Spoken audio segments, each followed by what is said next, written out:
যারা প্রবাসে কাজ করেন তাদের অভিজ্ঞতা অত্যন্ত গুরুত্বপূর্ণ। তারা যে অর্থ সঞ্চয় করে নিয়ে আসেন এটা অনেক কষ্টলভ্য। আমাদের দেশের মতো ফাঁকি দেওয়ার সুযোগ বিদেশে কম। মরুভূমির প্রচণ্ড গরম কিংবা প্রচণ্ড ঠান্ডা কিংবা মালয়েশিয়ার জঙ্গলে কাজ করে যারা কিছু টাকা নিয়ে দেশে আসেন,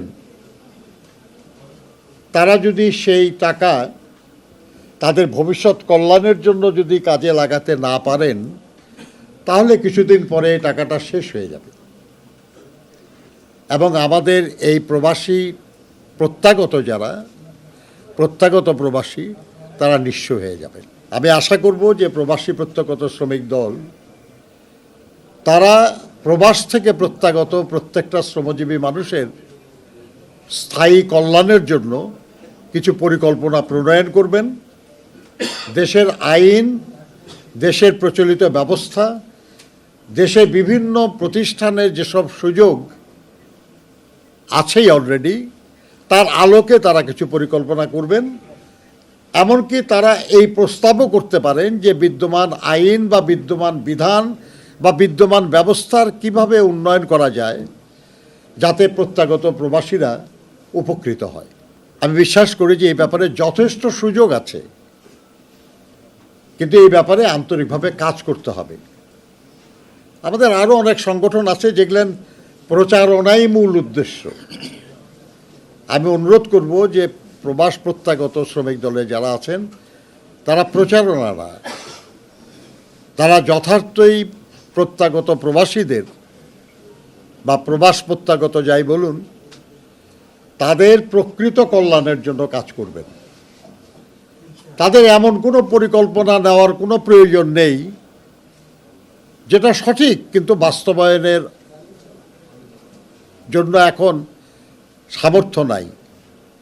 তাহলে আমরা মানুষের মধ্যে বেশি আশার সৃষ্টি করব এবং ব্যর্থতার কারণে হতাশার কারণ হব। প্রয়োজন নাই। আপনাদের সাধ্যের মধ্যে আপনারা যা কল্যাণময় কাজ করতে পারবেন আপনারা সেটারই চেষ্টা করবেন, সেটাই বলবেন এবং চেষ্টা করবেন আপনাদের সামর্থ্য বাড়ানোর, যাতে ভবিষ্যতে আপনারা আরও ভালো, আরও বড় কাজ করতে পারেন। আমি বিশ্বাস করি যে আগামী দিনে যারাই এই রাষ্ট্র পরিচালনার দায়িত্বে আসবে তারাই এই প্রবাস প্রত্যাগত শ্রমজীবী মানুষের জন্য আরও কার্যকর উদ্যোগ নেবেন। প্রয়োজনে আইন বিধি পরিবর্তন করে তাদের মর্যাদার জীবনযাপনে সহযোগিতা করার ব্যবস্থা নেবেন। যারা বাইরে কাজ করে এসেছেন তাদের যে অভিজ্ঞতা, তাদের যে সীমিত সম্পদ, এই দিয়ে তারা যেন দেশের কল্যাণে, দেশের উন্নয়নে অবদান রাখতে পারেন, এই সুযোগ তাদেরকে যাতে দেওয়া হয়, সেটার জন্য আপনারা এখন থেকেই কিছু পরিকল্পনা নিন, কিছু প্রস্তাবনা তৈরি করুন, যাতে করে যারাই দায়িত্বে আসবে তাদেরকে আপনারা বলতে পারেন যে আমরা চাই যে প্রবাস প্রত্যাগত শ্রমজীবী মানুষের জন্য রাষ্ট্র এই কাজ করুক। এইসব যদি না করতে পারেন তাহলে এই ধরনের সংগঠন বানার কোনো দরকার নাই। সবাই প্রবাসীদের জন্য কথা বলে,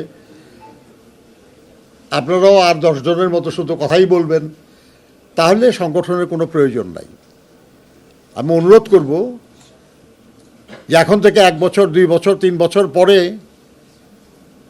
মানুষ বলবে যে এই একটা সংগঠন, যে সংগঠন প্রত্যাগত বা প্রবাস প্রত্যাগত শ্রমজীবী মানুষের জন্য আসলেই কিছু ভালো কাজ করছে এবং এই সংগঠনটাকে সহযোগিতা করা দরকার, সমর্থন দেওয়া দরকার। আমি আপনাদের এই উদ্যোগের সাফল্য কামনা করি। আমরা আশা করি যে আপনাদের সমস্ত উদ্যোগই হবে প্রবাস থেকে যারা ফিরে আসবেন তাদের নিরাপত্তা, তাদের কল্যাণ, তাদের উন্নয়ন এবং তাদের মর্যাদার জীবন নিশ্চিত করার লক্ষ্যে।